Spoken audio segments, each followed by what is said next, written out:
Hello বন্ধুরা, আজকের ভিডিওতে আমি চাণক্যের এমন কিছু বাণী শেয়ার করতে চলেছি যা বর্তমান সময়ের জন্য খুবই উপযোগী। যেভাবে আমাদের চারপাশে অসৎ লোকেরা ঘুরে বেড়াচ্ছে, তাদের মুখোশ খুলে দেবে আজকের এই ভিডিওটি যদি আপনারা ভালো করে শোনেন বা একবার ভালো করে বুঝতে পারেন, তাহলে জীবনে কেউ আপনার কোনো ক্ষতি করতে পারবে না, আপনাকে কেউ ঠকাতে পারবে না।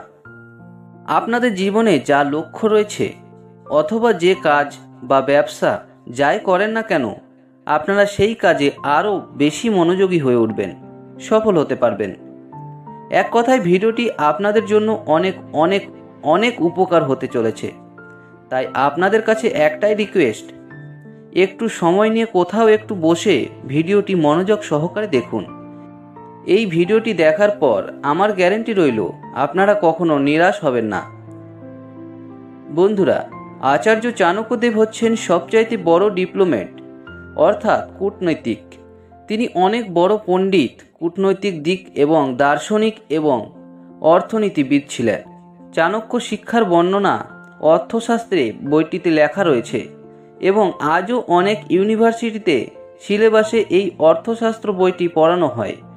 মৌর্য রাজবংশের উৎপত্তি এবং চন্দ্রগুপ্ত মৌর্যের রাজা হওয়ার পেছনে চাণক্যের সবথেকে বড় অবদান ছিল। চাণক্য নালন্দা বিশ্ববিদ্যালয়ের একজন অধ্যাপক ছিলেন এবং তিনি একটি বই লিখেছিলেন, চাণক্য নীতি। এই চাণক্য নীতিতে 17টি অধ্যায় রয়েছে এবং সেখানে জীবনে চলার পথে অনেক উপযোগী নীতিও রয়েছে। আজকে এই বইটি থেকে কিছু উপকারী নীতির কথা বলবো যা বর্তমান সময়ের জন্য উপযোগী। তাহলে চলুন বন্ধুরা, শুরু করা যাক। বন্ধুরা, আচার্য চাণক্যদেব বলেছেন যে আপনার সাথে মিষ্টি কথা বলে এবং পেছনে আপনার বদনাম করে, সেরকম লোকেদের থেকে 10 হাত দূরে থাকুন, কারণ তারা হলো একটি বোতলে থাকা বিষ যার ওপরে দুধের পরত রয়েছে। এরকম লোকেরা আপনার সামনে মধুর হাড়ি ফাটালেও পেছন থেকে আপনাকে আঘাত আনতে পারে। তারা আপনার বদনাম করবে এবং সবার কাছে আপনার ইমেজ ডাউন করার চেষ্টা করবে, বিশ্বাসঘাতকতা করবে। তাই সেরকম বন্ধুত্ব করার থেকে সব সময় দূরে থাকুন। তাদের সাথে বন্ধুত্ব না রাখাই ভালো, কারণ তারা তাহলে আপনার সাথে কথা বলা বা মেশার সুযোগ পাবে না এবং বদনাম করারও সুযোগ পাবে না। এরকম লোকেরা সবার সাথে ঝামেলায় পড়ে এবং সবার বদনাম করে, তাই এদের থেকে দূরে থাকুন। বন্ধুত্ব তো একদমই না। দ্বিতীয় নীতিতে আচার্য চাণক্য বলেছেন, একজন ব্যক্তির কখনো সৎ হওয়া উচিত নয়, কারণ সোজা গাছ সবার প্রথমে কাটা হয় এবং সেরকম সহজ সরল এবং সৎ লোকের সবার প্রথমে মারা যায়। বন্ধুরা, আচার্য চাণক্য এই নীতিতে বোঝাতে চেয়েছেন, একজন ব্যক্তি যদি খুব সৎ হয়, তাহলে চারপাশে ঘুরে বেড়ানো মুখোশধারী লোকেরা সবার প্রথমে তার ক্ষতি করবে। সৎ ব্যক্তি সবার সাথে বিনা স্বার্থে মেশে, লোকে সাহায্য করে, লোকেদের আপন করে নেয়, আর সেই সুযোগে অসৎ লোকেরা তার সরলতার সুযোগ নেয় এবং প্রয়োজন ফুরালেই তার ক্ষতি করে, বিশ্বাসঘাতকতা করে। আচার্য চাণক্য এটা বলছেন না যে আপনাদেরকে অসৎ হতে হবে, কখনোই না, কিন্তু বোঝাতে চেয়েছেন যারা মিথ্যা ছলনা করে, যারা ধান্দাবাজ, সেই সব লোকেদের সাথে কখনো সৎভাবে মেলামেশা করা উচিত নয়। তাদের সাথে কখনো ব্যবসা, প্রেম বা কোনো লেনদেন কোনো কিছুই করা উচিত নয়, কারণ তারা যে কোনো সময় আপনার সাথে বিশ্বাসঘাতকতা করতে পারে।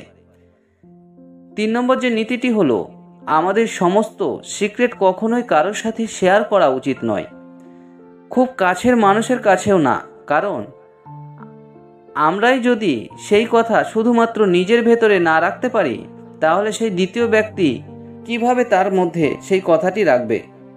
নিজের সিক্রেট অন্যকে বলার ভুল আপনাকে ধ্বংস করে দিতে পারে। আমরা অনেকেই আমাদের নিজেদের সিক্রেট স্পেশাল কাউকে বা বন্ধু বা রিলেটিভদের সাথে শেয়ার করে ফেলি। তখন আমরা ভাবি সে হয়তো কথাগুলো কাউকে বলবে না, কিন্তু সবাইকে ভরসা করা উচিত নয়। তারা আপনার গুপ্ত কথা সবাইকে বলে দেয়, তারা আপনার নেগেটিভিটি ছড়াতে থাকবে এবং আপনার সিক্রেট নিয়ে আপনার ক্ষতি করার চেষ্টা করবে। তাই সবসময় নিজের সিক্রেট নিজের মধ্যেই রাখা ভালো।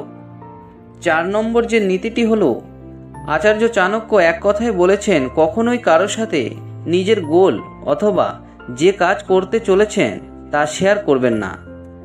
যা করতে যাচ্ছেন তা সিক্রেট রাখুন যতক্ষণ না কাজটি সম্পূর্ণ হচ্ছে। বন্ধুরা, আমরা যে কাজটি করতে চলেছি তা কখনোই কাউকে বলবেন না। যদি বলেন তাহলে আমাদের কম্পিটিটর আমাদের কাছে বাধা সৃষ্টি করতে পারে, আমাদেরকে ডিমোটিভেট করতে পারে, আমাদের কাজটি বন্ধ করার চেষ্টা করতে পারে। কারণ যারা আমাদের কাজে জেলাস ফিল করে তারা কখনোই চায় না আমরা যে কাজটি করতে চলেছি তাতে আমরা সফল হই। তাই যা করতে যাচ্ছেন তা শুরু করার আগে ভালো করে রিসার্চ করে টেস্ট করে ধরে ধরে এগান। নিজের মধ্যে রাখুন, যখন কাজটি সফল হবেন তখন সবাই এমনিতেই কাজটির ব্যাপারে জানতে পারবে, কাউকে আগে বলার কোনো প্রয়োজনই নেই। 5 নম্বর নীতিতে আচার্য চাণক্য বলেছেন, প্রতিটি বন্ধুত্বের পেছনে কোনো না কোনো সেলফ ইন্টারেস্ট অবশ্যই থাকে। এরকম কোনো বন্ধু নেই যেখানে সেলফ ইন্টারেস্ট নেই। আর এটা বাস্তব এবং সত্যি একটা কথা। বেশিরভাগ লোক নিজের স্বার্থের জন্য আপনার সাথে বন্ধুত্ব করবে। যখন আপনারা কাউকে নতুন বন্ধু বানান তখনই ঠিক বোঝা যায় না যে বন্ধুত্বের পেছনে কি স্বার্থ রয়েছে, কিন্তু যদি আপনারা একটু ধ্যান দেন তাহলে ঠিকই বুঝতে পারবেন যে সে আপনার কাছে কি চায় এবং ধীরে ধীরে তাদের সেলফ ইন্টারেস্ট আপনার কাছে আসবে। তবে এটা বলছি না আপনাদের কারো সাথে বন্ধুত্ব করা চলবে না, আপনাদের নিশ্চয়ই বন্ধুত্ব করতে হবে, তবে অপরের স্বার্থের দিকে ধ্যান রাখতেও হবে। কখনোই কাউকে বেশি ট্রাস্ট করা উচিত নয়। আমরা খুব বেশি ট্রাস্ট করে আমাদের মনের কথা বলে ফেলি এবং আমাদের দ্বারা সেই কথা দিয়েই আমাদের ক্ষতি করার চেষ্টা করতে পারে। তাই বন্ধুত্ব করুন, তবে কাউকে খুব বেশি ট্রাস্ট করবেন না। 6 নম্বর নীতিতে আচার্য চাণক্য বলেছেন, যদি আমাদের সামনে একজন দুষ্ট ব্যক্তি এবং একটি সাপ থাকে তাহলে আমাদের সেই সাপটির কাছে যেতে হবে। তার কারণ সেই সাপ শুধু তার নিজের আত্মরক্ষার জন্য দংশন করে, কিন্তু সেই দুষ্ট ব্যক্তি যে কোনো সময় সুযোগ পেলেই আমাদের ক্ষতি করতে পারে। তারা সেই সুযোগের আশাতেই বসে থাকে। একটা জিনিস যা আমাদের মানুষদের অন্যান্য প্রাণীদের থেকে আলাদা করে, তাহলে আমাদের চিন্তা করার ক্ষমতা। আমাদের চিন্তা 2 ধরনের হয়, 1 ভালো চিন্তা, 2 খারাপ চিন্তা। যাদের মাথায় সবসময় খারাপ চিন্তা থাকে তারা সবসময় তার আশেপাশে থাকা লোকেদের কিভাবে ক্ষতি করবে সেটাই ভাবে এবং ক্ষতিও করে। তাই আপনারা যদি একজন দুষ্ট ব্যক্তিকে আপনাদের নিজেদের সাথে রাখেন তাহলে সেই ব্যক্তি বারবার আপনার ক্ষতি করার সুযোগ খুঁজবে এবং আপনার ক্ষতি করবে। 7 নম্বর নীতিতে চাণক্যদেব বলেছেন, যে সাপের বিষ নেই সেই সাপেরও উচিত দেখানো যে তাদের কাছে বিষ রয়েছে। সাধারণত যারা শক্তিশালী হয়ে থাকে তারা দুর্বলদের ওপর শক্তি প্রকাশ করে, তাদের ছোট করার চেষ্টা করে। এটা থেকে আমাদের একটা শিক্ষা পাওয়া যায়, দুর্বল হওয়ার মধ্যে কোনো খারাপ কিছু নেই, তবে নিজের দুর্বলতা কারো সামনে আনবেন না। যদি কেউ আপনার দুর্বলতা বিন্দুমাত্র আভাস করতে পারে তাহলে আপনার সেই দুর্বলতার ব্যবহার করে আপনাকে সবার সামনে ছোট করার চেষ্টা করবে। তাই আপনি কোনো কাজে অভিজ্ঞ নন বা দুর্বল, কিন্তু কেউ যদি আপনার সেই দুর্বল নিয়ে মজা করে বা অপমান করে, ছোট করে, তাহলে তার বিরোধিতা করুন।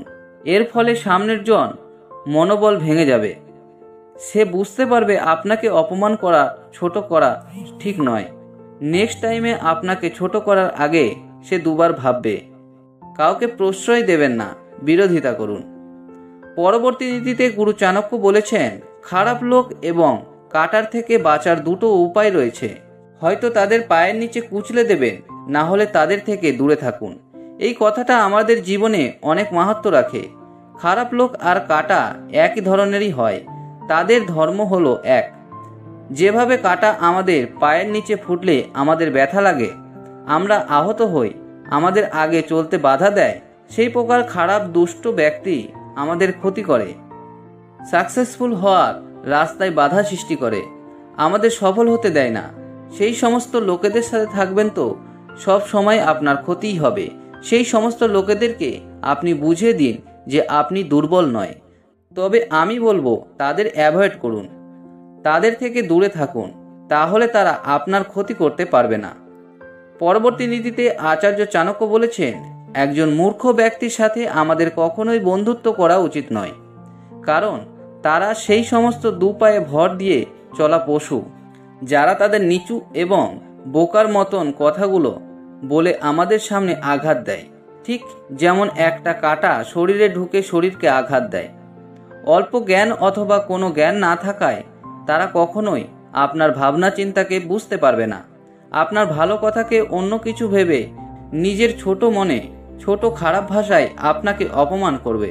তাই মূর্খ ব্যক্তিকে তার নিজের ভালোর জন্য কোনো কথা বললে সেই কথাকে খারাপ ভেবে আপনাকে অপমান করবে।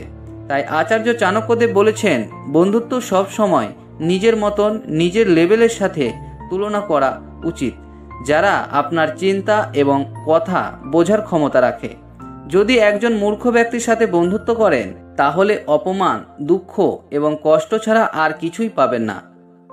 পরবর্তী নীতিতে আচার্য চাণক্য বলেছেন, সব সময় অপরের ভুল কাজ থেকে শিক্ষা নেওয়ার চেষ্টা করুন, কারণ আমাদের কাছে এত সময় নেই যে আমরা প্রথমে ভুল করব এবং সেই ভুল থেকে শিক্ষা নিয়ে কাজটি করব। যদি আপনি এটা ভেবে থাকেন যে জীবনের প্রতিটি শিক্ষা নিজের ভুল থেকে শিখব, তাহলে আপনি অনেক বড় ভুল ভাবছেন। যদি আপনি আপনার নিজের ভুল থেকে শিক্ষা নিয়ে যদি কিছু শিখতে চান, তাহলে আপনি হয়তো যে বয়সে বুঝতে পারবেন যখন আর কিছুই করার মতন সময় থাকবে না। আমরা প্রত্যেকেই একই রকম কম বেশি ভুল কাজ করে থাকি, তাই অপর যে কাজটি ভুল করেছে সেই কাজটি থেকে শিক্ষা নিন, তাহলে আমাদের সময় বাঁচবে এবং সঠিক কাজের দিকে সফলতা থেকে খুব তাড়াতাড়ি এগোতে পারবো।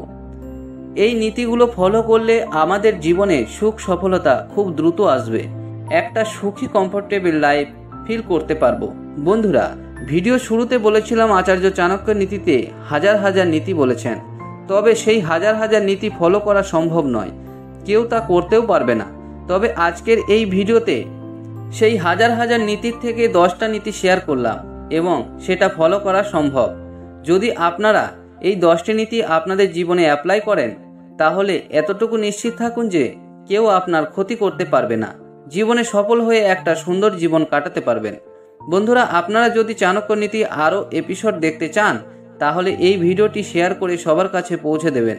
ভিডিওতে যদি আমি অনেক সাড়া পাই, তাহলে আমি নিশ্চয়ই চাণক্য নীতি আরও অনেক ভিডিও বানাবো শুধুমাত্র আপনাদের জন্য। আজকের ভিডিওটি কেমন লাগলো অবশ্যই জানাতে ভুলবেন না। ভিডিওটি ভালো লাগলে অবশ্যই লাইক করবেন। দেখা হচ্ছে নতুন আরেকটি ভিডিওতে। আপনারা ভালো থাকবেন, সুস্থ থাকবেন। রাধে রাধে।